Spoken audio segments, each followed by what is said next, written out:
কলঙ্কিত করতে চায়, জাতি তাদেরকে ক্ষমা করবে না।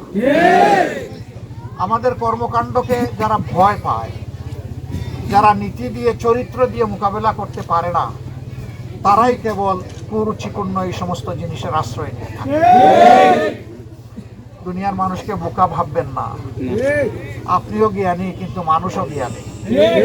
সব মানুষ সব মামলতবাজি, সব ধরনের ধান্দাবাজি ধরে ফেলে, এটা সময় লাগে না। আমরা আবারও বলবো, দোয়া করেন একটা শান্তির বাংলাদেশ আপনাদেরকে সাথে নিয়ে যেন আমরা করতে পারি। আমাদের মা বোনদের জন্য যেন একটা নিরাপদ বাংলাদেশ উপহার দিতে পারি। যুবক যুবতীদের হাতে যেন আমরা দেশ গড়ার কারিগর হিসাবে কাজ তুলে দিতে পারি। আমাদের ভাই কারো কাছে বেকার বাতার দরকার নাই। আমাদের যুব সমাজ তার সম্মানের একটা কাজ চাই। আমরা ওই কাজের হাত হিসেবে ইনশাল্লাহ তাদেরকে তৈরি করবো। যারা এই উপকর্ম করেছেন, আমি আল্লাহর দরবারে দোয়া করি আল্লাহ তাদেরকে হেদায়েত দান। যারা মানুষ খুন করে, ওই সময় হাদিসে এসেছে আল্লাহ তাআলা তাদের দিলের উপর থেকে ঈমানকে তুলে নিয়ে যান। তারা তওবা করুক, আল্লাহ তাদেরকে হেদায়েত দিন। তারা মানুষ হোক, তারা মানুষকে সম্মান করতে শিখুক, কল্যাণের ধারার রাজনীতিতে ফিরে আসুক, পৈশাচিক অমানবিক ধারার রাজনীতি তারা পরিহার করুক। আল্লাহ আমাদের সকলকে এই তৌফিক দান করুন।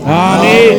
অনির্ধারিত এই সময়ে আমি বিশ্বাস করি আমার ভাই শহীদ রেজাউল করিম, তার প্রতি আপনাদের ভালোবাসার কারণেই আপনারা এখানে এসেছেন। ঠিক।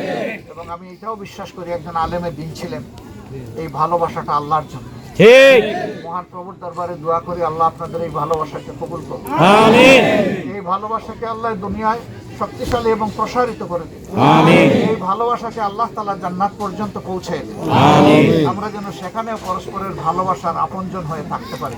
আমিন। আপনারা দোয়া করবেন, ভাইয়েরা দোয়া করবেন, মায়েরা দোয়া করবেন, আমাদের সালাম সবার কাছে পৌঁছে দেবেন। আল্লাহ তাআলা সময় সুযোগ দিলে আবারও আসবো ইনশাআল্লাহ। আমাদের দেহ যেখানেই থাকুক, আমাদের ভাইয়ের জন্য মনের একটা কোণে এখানে পড়ে থাকবে ইনশাআল্লাহ। আমরা তাকে অন্তরে ধারণ করি এবং আমি বিশ্বাস করি এই এলাকার মানুষও তাকে সম্মানের সাথে, ভালোবাসার সাথে অন্তরে ধারণ করবে। আল্লাহ তাআলা আপনাদের সম্মান বৃদ্ধি করে দিন। আল্লাহ তাআলা আমাদের ভাইকে ক্ষমা করুন, তার উপর রহম করুন এবং তার আপনজনকে আল্লাহ রাব্বুল আলামিন সবরে জামিল আতা করুন।